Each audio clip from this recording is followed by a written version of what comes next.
Bonjour, vous écoutez le MN News numéro 3 et cette semaine, un programme super allégé. Les 37 épisodes de Death Note seront réunis dans une intégrale Blu-ray. Il y aura quelques bonus en plus du type 5 cartes postales inédites. Le coffret sera en format A4. Voilà. Le manga Food War des éditions Delcourt arrive enfin en version numérique. Les 17 tomes sont d'ores et déjà disponibles. Amazon vient de donner un nom à sa plateforme VOD d'animation japonaise. Ça va s'appeler Anime Strike. La première semaine est gratuite et après vous devrez payer 4,99$. Pour l'instant, ça n'est disponible que pour le continent américain. Sword Art Online arrive en livre d'illustration chez Ototo, ça sera le 7 juillet. Ce artbook comptera 160 pages d'illustrations et d'artwork au format A4, le tout vendu au prix de 25€. Le troisième et dernier film Kuroko Basket sera disponible le 21 juin. Deux éditions sont prévues, une DVD à 14,95€ et une Blu-ray à 19,95€ en VF et VO sous-titré. En bref, dans l'actualité de cette semaine, Street Fighting 4, volume 1 et 2, sortiront le 5 juillet chez Doki Doki. Komiku vous propose de découvrir Courrier des Miracles. La série sera en 3 tomes et disponible le 8 juin. Taifu Comics vous propose de découvrir Skylink, une romance aérienne, le 22 juin. Elle s'est fait larguer et depuis elle a renoncé à l'amour. C'est Crush on You, le nouveau shoujo de Soleil, prévu pour le 13 septembre. Tenjin, Dieu du ciel, ou l'histoire d'un pilote de chasse qui décide de suivre les traces de son grand-père. Ça sera chez Kana le 16 juin.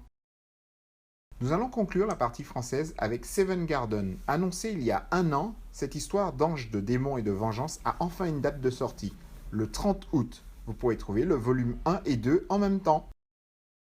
Et maintenant, place à la minute de l'otak. Good Smile Company a annoncé la réédition de sa figurine Asuna de SAO en version Knight of Blood. Initialement sortie en juillet 2014, elle sera à nouveau disponible en janvier 2018 au prix de 95€.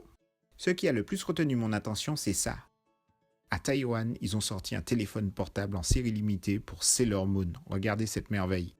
L'Astiro Inuyashiki de Hiroya Oku, l'auteur de Gantz, va être adapté en série animée en octobre 2017 et ensuite en film live en 2018. La série est disponible chez Kyun et met en scène l'affrontement entre un adolescent et un homme âgé sous fond de science-fiction.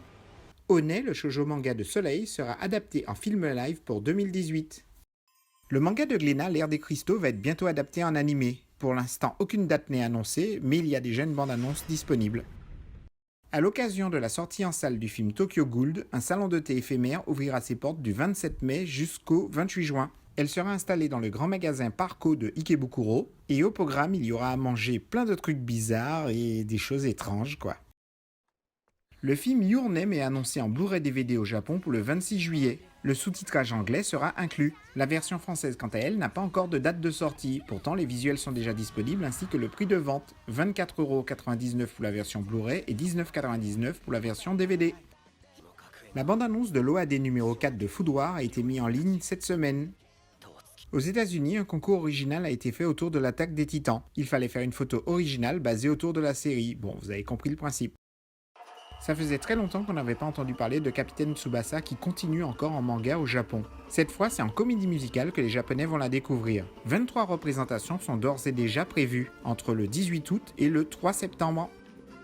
À l'occasion de la sortie en salle au Japon du film Ghost in the Shell, un artbook spécial a été mis en vente. Ghost in the Shell Perfect Book 1995-2017. Il réunit tout l'univers de Ghost in the Shell, y compris les films de Mamoru Oshii ainsi que le film live, le tout en 160 pages à 2970 yens. Le magasin Kidiland de Harajuku ouvre jusqu'au 2 juin une boutique éphémère Card Captor Sakura. Une seconde, elle spécialisée dans le personnage de Keroro, va ouvrir ses portes à Osaka. Dans les deux cas, il y aura un grand nombre de produits inédits créés spécialement pour l'occasion. Kuroko Basket sera à l'honneur jusqu'au 4 juin au J-World d'Ikebukuro et vous pourrez découvrir un café éphémère avec plein de plats faits autour de la série. Les personnages de Gintama sont actuellement utilisés pour une série de publicités pour Maxwell et leur nouveau casque audio Graphene haute définition. Nyakor de la société Broccoli est une sorte de peluche qui peut être cosplayée. Les deux chats sont disponibles en noir ou blanc et une nouvelle gamme est sortie autour de Gintama et l'attaque des titans.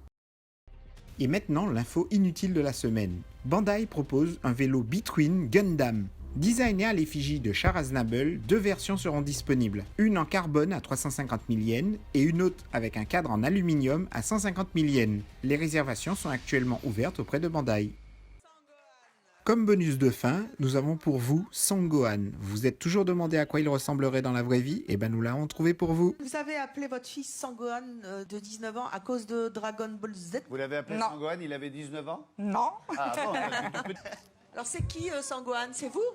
Ouais. Bonsoir Sangohan, ça va la bien? bocosse attitude, toi. Bel homme en plus. T'aurais pu t'appeler Zlatan. Les mêmes cheveux, presque. C'est de votre faute alors? Oui, C'était vous le fan? oui. Voilà, c'est tout pour cette semaine, mais comme on approche de Japan Expo, il y aura de plus en plus de grosses nouvelles, donc rendez-vous mercredi prochain.